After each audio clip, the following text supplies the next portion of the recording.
Welcome. This is Marnie Swedberg. I'm here today with our guest, Lesley Carney, and we're going to be talking about the hidden gold in your content.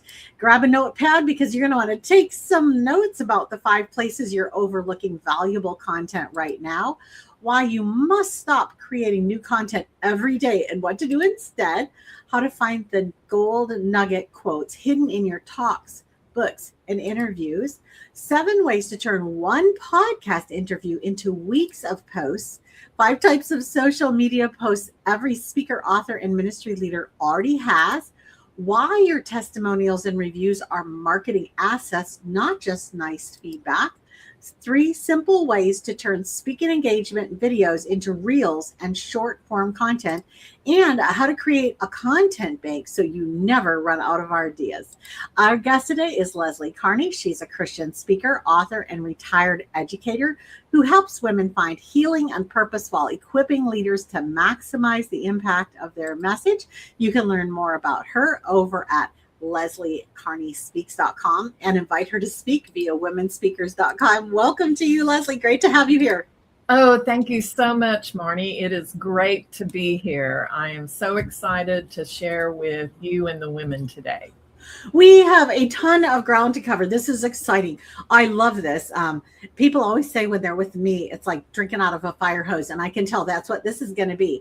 But the beautiful thing about this is you can listen again. You can go back if one of the things I do when I'm listening to something that's, rapid fire like this is going to be, I actually jot down the timestamp of when, like if you were saying, the 7 ways to turn one podcast, you can jot down the timestamp and go right back just to that particular part. So don't feel overwhelmed.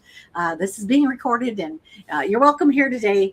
And so thank you for joining us. All right, let's go ahead and dive straight in. Okay. To 5 places you're overlooking valuable content right now. Well, before asking, what do I need to create today? Authors, speakers, bloggers, ask yourself, what have you already created? You have a talk. Maybe you have a workshop. You've been on a podcast or a radio interview. You have a book, blog, newsletter, maybe a devotional. Speakers, when you get off that stage and you start meeting the women, what's a question that they're asking you constantly? Jot that down. That is content. You have a testimonial. If you're on Women Speaker website, you have reviews from people who have heard you talk. If you have a book, maybe you've got Amazon reviews. So look at where have you already got content that's been created. My signature talk isn't just one piece of content. My signature talk is filled with stories, teaching points, memorable lines, practical applications. And I want you to identify one piece of existing content in each of those places if you have them. So can you bullet list the 5 for us? Yes, the 5. And there's kind of more than 5, sure, but within each one. But in your talk, in a podcast or radio interview, yep, in your book or blog, questions that you're repeatedly asked, yep, the testimonials from people who've heard you talk, or a book review. So those are basically the examples that you can go back and look at. And that kind of just segues right into this, that we don't actually have to come up with brand new content every day. And absolutely. I do feel like that is the burnout. That's the recipe for burnout right there. That is why I'm speaking to this, because I had that burnout. Yeah. And it was, I'm not a content creator. I didn't want that as a job, but if you're trying to create content every day, it becomes full-time. Yeah.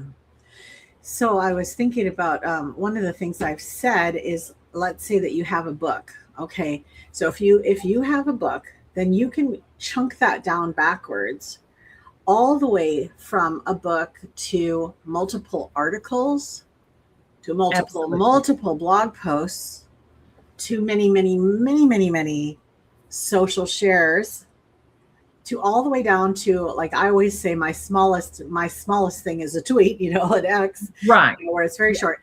But you should even be able to just say, if I only had 1 minute and I was asked a question about my book, what is one thing I could talk about for 1 minute that would change someone's life, that would inspire or encourage them? And you'll find many things. Those are the call out boxes in your book. Absolutely. Those are all individual items. I mean, if you have a book, my book is 12 chapters. Yeah. Just think about the quotes that are in those 12 chapters, the little stories, scriptures. It's just all there. It's all there. Now, you talk about finding the golden nuggets, and it's so true. There are things that are more valuable than other things as far as using them like this. Yes. Don't look only for that one good sentence. Look for one that makes someone stop. When we're forming our signature talk and we're looking at it, those moments that you want a woman to write it down. Yeah. And yesterday I was hearing someone and they said, "Let God be God." I wrote that down. Yeah. Think of something that someone's going to picture something, rethink something, or remember it. Those points to hit are memorable one-liners, the visual language. Where's the turning point in the story? Lines that challenge someone's thinking, and sentences that stand alone. Let me give you an example. I have a talk that's called Dress for Church, but Not for Battle. That title in and of itself, that I can create content just from that title. Also, forgiveness didn't begin as a feeling, it began as a decision. That's another moment that I can expand on. Yeah. If you do a podcast, excuse me, notice the line that makes the, excuse me. Yeah, that's okay. Notice the line that you said that makes the host pause and react. And so what I want you to do right now, write down, highlight 3 sentences from your talk, a chapter, or an interview that can stand alone. Yeah, I love it. And, in media, it's called a sound bite. Yes. It's that thing that's so captivating. I just had one in a conversation this morning. I had heard it from someone else, but it was the conversation was something about a person kind of saying something about God that wasn't true. And one person said, "So what are you going to do?" And the other one said, "Well, nothing. Well, why would I defend a lion?" And it's like, it's true. A lion can defend himself. There's times when we don't have to defend God. Right. He can defend himself, Why would you defend a lion? I love that line. That is, so there's quotes, treasures in there that you can find. And I love how you said, it's the moment that someone paused and tipped their head. I've learned to really watch for those micro expressions in people. Sometimes it's just the move of a shoulder, a tip of a head. Yes. Maybe the eye kind of squints a little, like I'm really thinking about that right now. I like to do it also in relationships, because sometimes you don't know that you're being offensive, or you don't know that you're being kind of, stepping over a line, but people can give you feedback like that. So watch it for the good and watch it for the bad. Right. Absolutely. All right. So you're going to give us 7 ways to turn one podcast interview into weeks of posts. And I want you to just give us the first 3 first, and then we'll go into the last 4.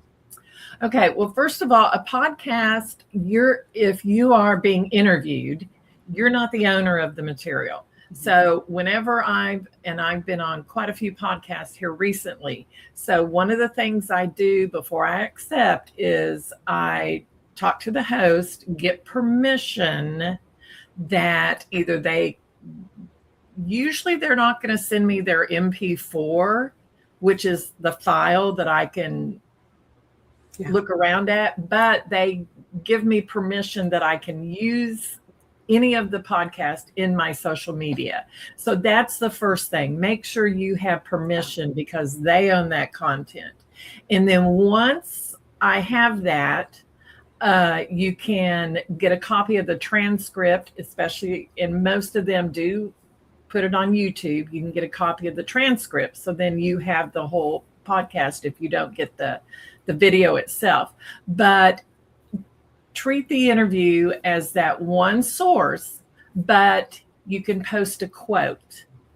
There is a way through another form, CapCut, to get part of the interview in video. So you can do a short video clip and do a teaching post from one of the answers. So those are the first three.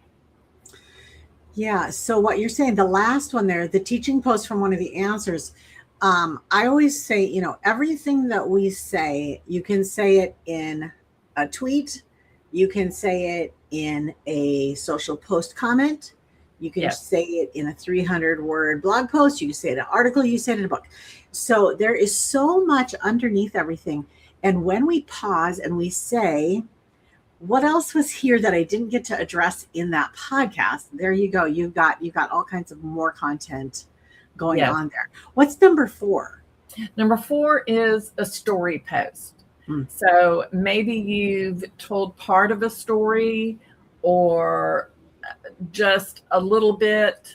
And so you can expand on that story within the social media. Yeah, beautiful. Or give it some backstory, or save it, and a year from now do a follow-up story. Yeah, beautiful. Absolutely. Okay, what's number 5? 5 is in Facebook, their stories, and in Instagram, they're usually called carousel, or a list of things that you just want to bullet point from that podcast. So you can do that. Okay. And 6? Blog and newsletter. Yep. You can expand on that, especially with a blog or a newsletter. Yep. And then 7. Question and answer post from a host question. So you can put in a couple of the questions that the host asked, and if you want to elaborate more on the answer, you can do that as well. Yeah. Q&A is always just a great place to go for more content out of your existing content. What questions have I been asked about this? Or what questions would someone have about this? Because we are very familiar with our content. Other people, not so much. It always is interesting to me. I've got a book right now out with the early readers. And it's always fun. I always tell them, watch for anything that's confusing or whatever, but also put your questions in. If you were reading a section and you have a question, I want to know what that question was. Absolutely. Yeah, absolutely. It helps to make the book so much more robust. If your advanced readers have a question, your readers will have a question. Yeah, absolutely. For sure. Yeah. Okay, so you have a list of 5 types of social media posts that every speaker, author, and ministry leader already has. So go ahead and bullet for them, and then we'll go back. Okay. 5 purposes, and I'm going to give you examples. Teach, useful information or lessons. Inspire, encouragement and hope. Connect, stories behind the scenes. Prove, with your testimonials and your reviews. Invite, maybe you have a free resource or coaching or a course. And not every post should sell, but people sometimes need a clear next step. So give us just the 5 without the extra words, just the 5 first words there for me. Teach, inspire, connect, prove, invite. I love that. Mm-hmm. So, for example, I changed the way I was posting. Now I have what's called Monday Mindset. It teaches a lesson from one of my talks. Tuesday, it inspires. It's a scripture.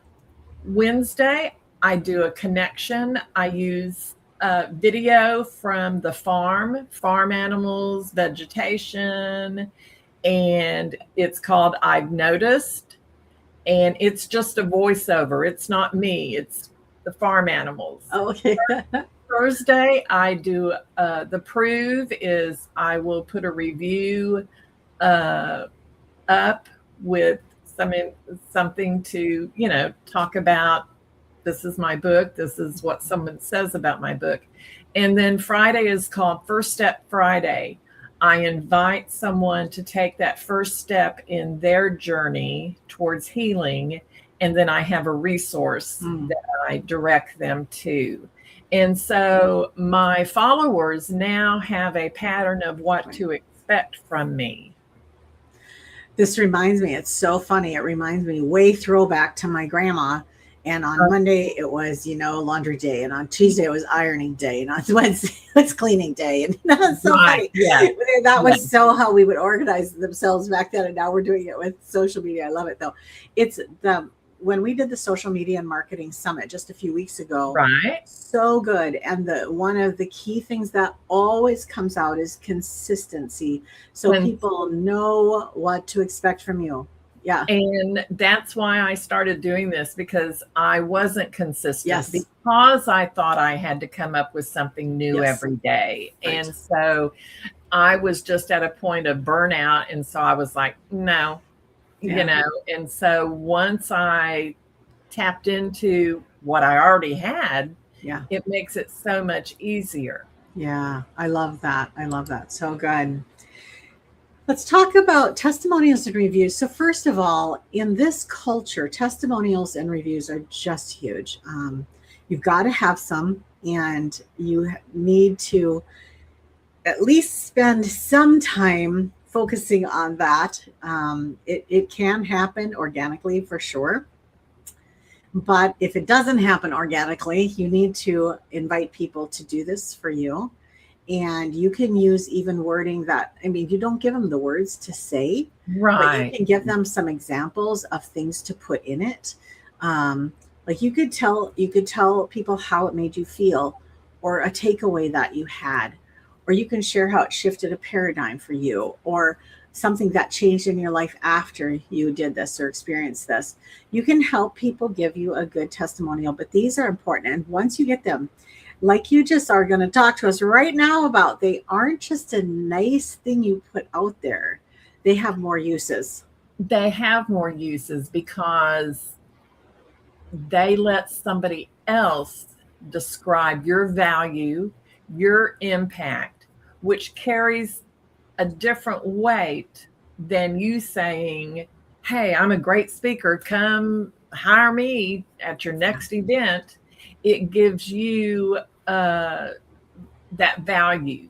And so for a speaker, a planner, or an attendee testimonial, a reader review if you're an author, if you're a coach, a client, a result from your coaching. So there are different and many ways that you can sell yourself, get yourself out there without you being the one who's doing it. They're looking at, okay, that person sat and listened to her, and this is the outcome. And so, an event planner or an attendee describing it is holds more weight. Mm-hmm. So when I started womenspeakers.com, God put in my heart the verse, I think it's in Psalms, let another man praise you and not your own lips.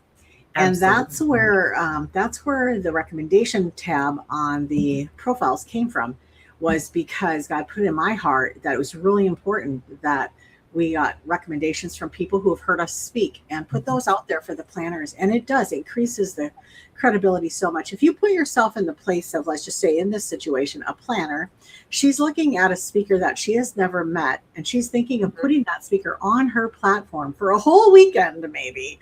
She's going to make or break the event. She's either going to do a great job or she's going to make a mess. And she needs to trust that person enough to say yes to that. Those recommendations are absolutely critical for that next step, because it gives her the courage to say, okay, if she went and she did a good job for all these people, I believe she could come and do a good job for me. So your recommendations are huge. Another way I've seen them used at womenspeakers.com is at the bottom of a topic. You can add your topics there. And then at the bottom, you could add one quote, a recommendation from somebody that has heard you speak on that topic, or even just a general recommendation. Again, it's increasing the sense of I can trust you. And that's the main thing with new relationships of any kind. Yes. You know, they don't care what you have until they can trust you. They know, like you, and they can trust you. Yes. That's the third piece there. Yeah, that's great. That's great. Let's move on to 3 ways to turn a speaking engagement video into reels and short form content. And by the way, earlier you mentioned a resource to clip parts out of a video. What is the one that you use? I use CapCut. CapCut. CapCut. CapCut. And what you can actually do is, if you've gotten permission and all you have is the podcast video, you can run the podcast video and CapCut will record it for you, and then you can put it into smaller reels. Sure. Yeah. So right here at StreamYard, they offer a way to do it for you. They do the clips right after our program. They will start putting the clips together for me. It's just wonderful. And it is a lot of content. Yes. Yes, it is. Yes, it is. One-liners, memorable standalone statements, those stories that we've already talked about, and useful teaching moments. So you can get those. Don't think every reel needs to be a new recording.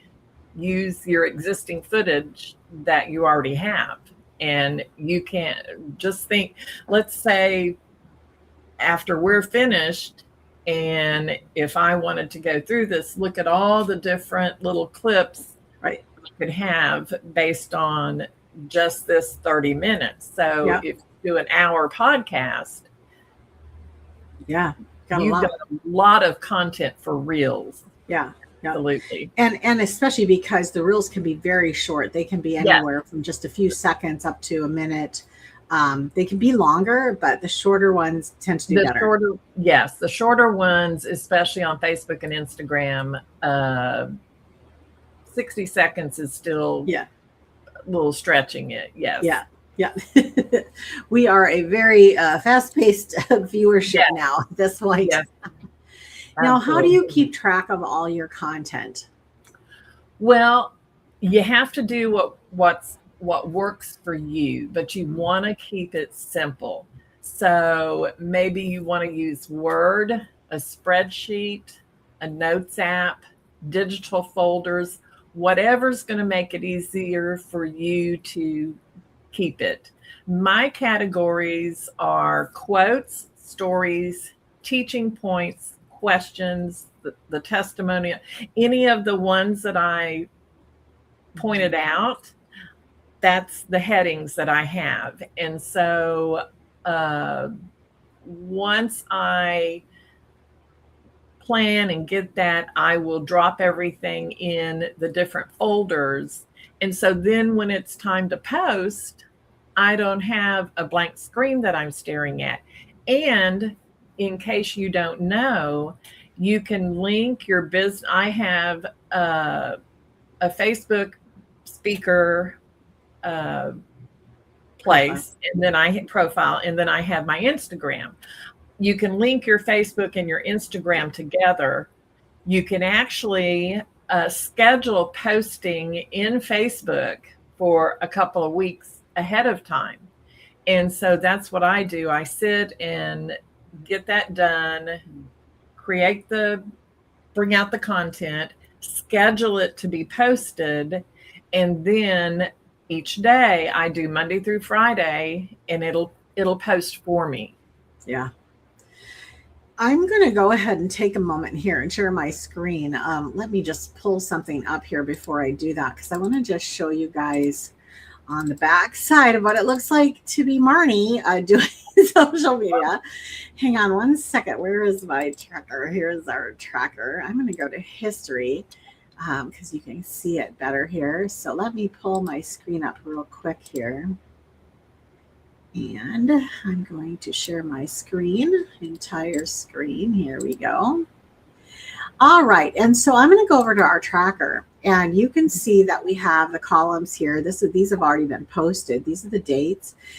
This is what the post was about. It's been reviewed. These are the links that were involved, including the media, the videos that are involved, the actual text. Because for us, this is the record of the posting. For us, we're also using it put this down here, at the homepage of Marnie.com. So we're connecting everything together here so that during this week, hang on one second, it's loading. During this week, the things that we're going to share on Tuesday, Wednesday, and Thursday match the things that are on the front page of my website, what's going on this week. So we didn't used to have a way to do that, but now we have a way to combine all of this. So you can see there's 2 invitations for people to get involved with activities. And then there's one this week that's a social, it's just a downloadable strategy that they can put into play. Every week we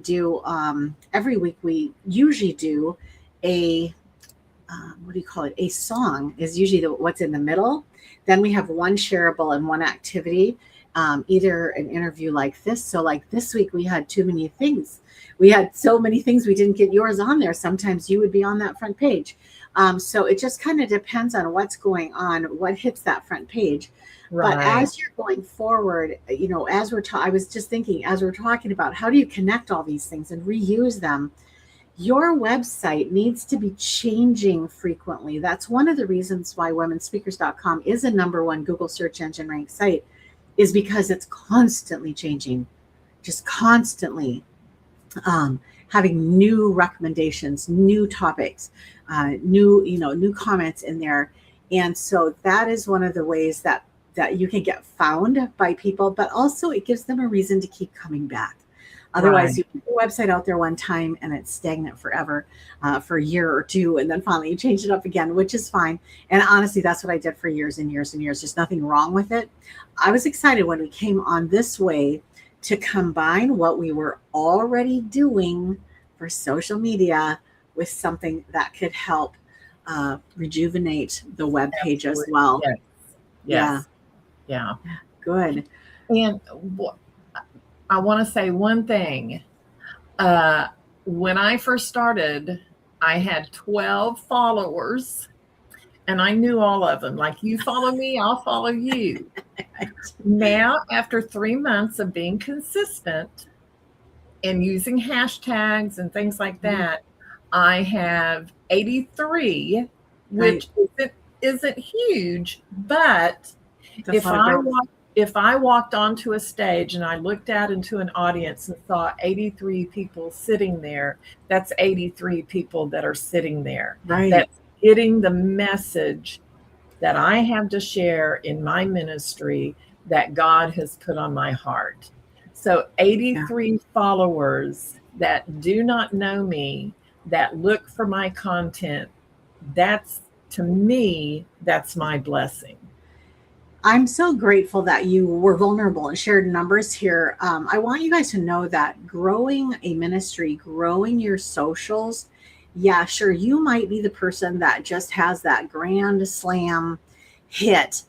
But if you're not, expect this to just take a lot of consistency, and just don't, honestly, still at this point. In fact, I remember, and this has been years and years ago. I remember when God had me take the map down. I had a world map beside my desk. And as I would work with women's ministry leaders in new countries, I would put I would put a little peg in that country. And when he had me take that map down, I had 35 countries that I was helping start women's ministries in. And he said, now it's becoming a thing for you. Take it down. So God is about the numbers in that he loves every soul. He died for every soul. So he's all about numbers. But you guys, sometimes numbers can really harm us. We start looking at numbers like that's the goal. That's not the goal. Right. It's the people. And It's the one person. Yes. It's not don't look at an event or your Instagram as to, oh, I don't have that many or only 100 showed up. What about those 100 that did? It's a number. What about the one who was there that it changed her life? What about that? Focus on what God's focusing on and you'll be okay. Lesley, this has been so much fun. Thank you for being here. Thank you, Marnie. I certainly appreciate it. And you guys want to totally check out Lesley's website over at lesleycarneyspeaks.com. And she's also available to speak for your group over at womenspeakers.com. You're joining us at one of our upcoming conferences, Women's Ministry Leadership Conferences. I think you're Texas, right?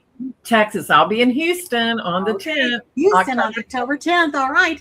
You guys can check it all out over at Women's Ministry Association, WMASSN.com. And we'll see you next time. Have a great day. Thanks for being